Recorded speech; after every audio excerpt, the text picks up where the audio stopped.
Selanjutnya yaitu kita akan mengenal CSS sintak.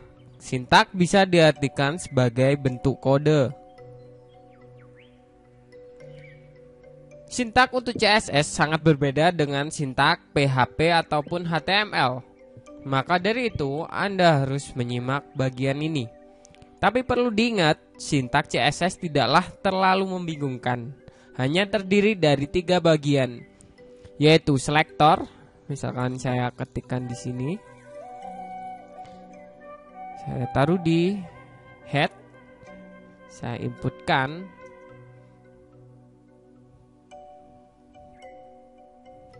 tipe tag CSS untuk memberikan kode CSS pada halaman ini. Misalkan di sini untuk memberikan sintak CSS, yaitu yang pertama adalah bagian selektor.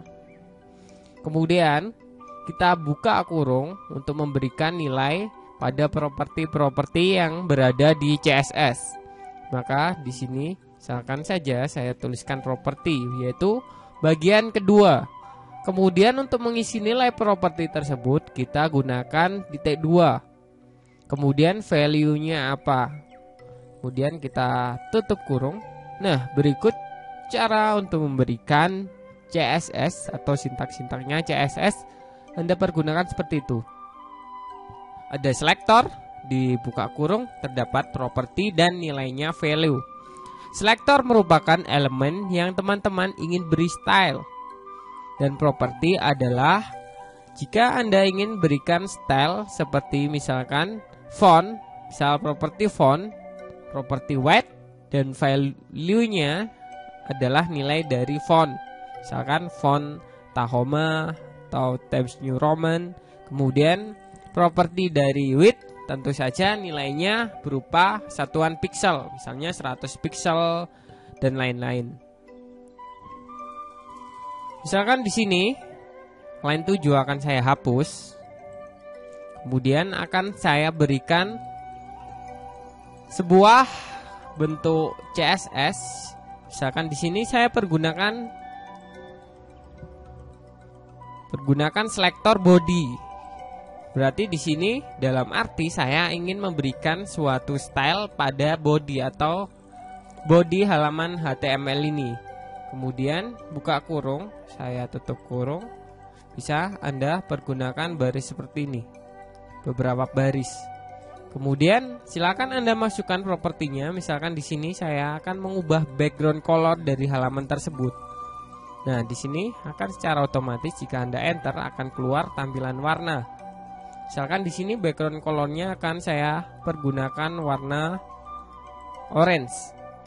Anda enter, maka akan keluar kode crash FFCC00, merupakan kode warna dari RGB warna yang ada di komputer.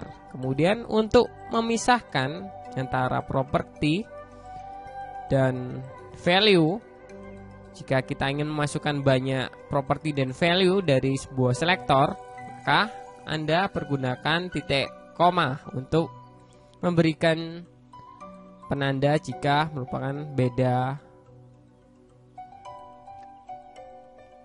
berbeda properti. Kemudian di sini akan saya berikan font. Misalkan di sini fontnya akan saya isikan. Misalkan di sini saya tebalkan. Saya simpan. Kemudian saya isi pada halaman HTML saya. Misalkan di sini ini merupakan isi. Anda lihat jika saya ketikkan di bagian bawah atau di bagian body, Anda perhatikan di line 14 dan 16 ada tag body. Kemudian isinya ini merupakan isi dengan background orange seperti yang kita pilih pada CSS yang kita buat tadi, selektor body. Kemudian tulisannya berubah menjadi hitam tebal. Nah, misalkan di sini bold saya ganti menjadi font Arial. Jika kita pindah, apa yang terjadi? Boldnya hilang, kemudian tulisannya berubah stylenya menjadi Arial. Untuk mengubah tulisan menggunakan style CSS. Jadi Anda tidak perlu menggunakan file-file HTML untuk mengubah gaya-gaya yang ada di halaman website Anda. Terlalu panjang nantinya dan juga website Anda akan kurang lebih efisien. Kemudian yang perlu diingat yang kedua yaitu CSS memiliki sifat inheritance atau pewarisan. Maksud dari inheritance pada CSS adalah begitu kita memberikan style pada elemen body, maka elemen yang di dalamnya akan mengikuti style dari elemen body kecuali elemen tersebut diberi style tertentu.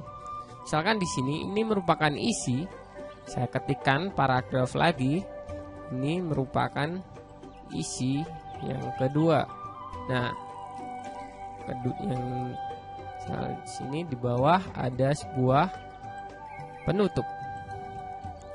Sekian, terima kasih.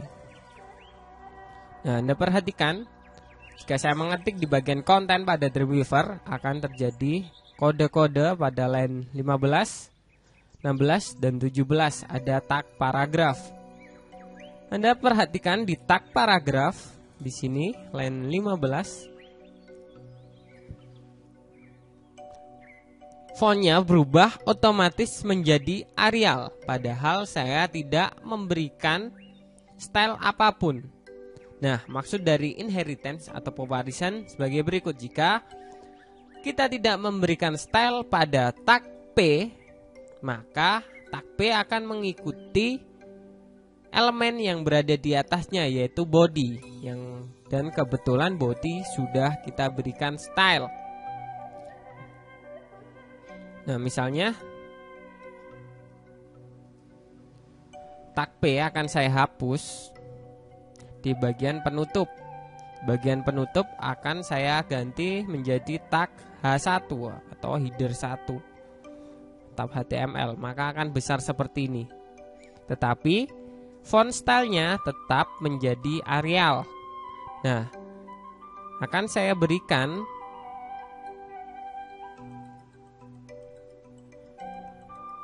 script CSS lagi, yaitu kita berikan tag H1 misalkan di sini. H1 kemudian buka kurung tutup kurung. Misalkan di sini jika body fontnya Arial, jika H1 fontnya akan saya rubah menjadi Verdana. Titik koma untuk menandakan bagian akhir dari sintak tersebut. Kita masuk di bagian bawah. Secara otomatis Anda perhatikan penutup sekian terima kasih akan berubah dalam sekejap menjadi font tersebut font Verdana. Yang ketiga adalah sifat kombinasi selektor.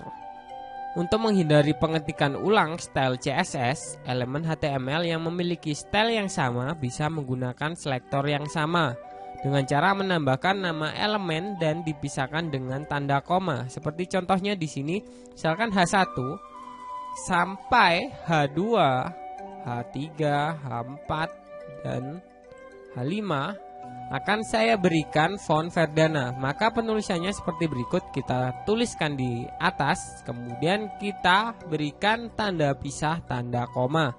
Maka secara otomatis jika kita menuliskan tag H1 sampai H5 pada halaman HTML kita akan menjadi fontnya yaitu font Verdana. Yang terakhir adalah untuk memberikan komentar pada CSS. Untuk memberikan komentar pada CSS sama dengan kita memberikan komentar pada JavaScript, yaitu kita pergunakan slash kemudian bintang, ini komentar, kemudian kita tutup bintang dan tanda slash. Nah, untuk komentar kita hanya diperbolehkan untuk menggunakan sintaks seperti ini dengan tanda slash bintang dan bintang slash. Berikut pengetahuan sintaks CSS secara global. Selamat belajar dan selamat mengikuti pembelajaran interaktif mengenai CSS pada bab-bab berikutnya.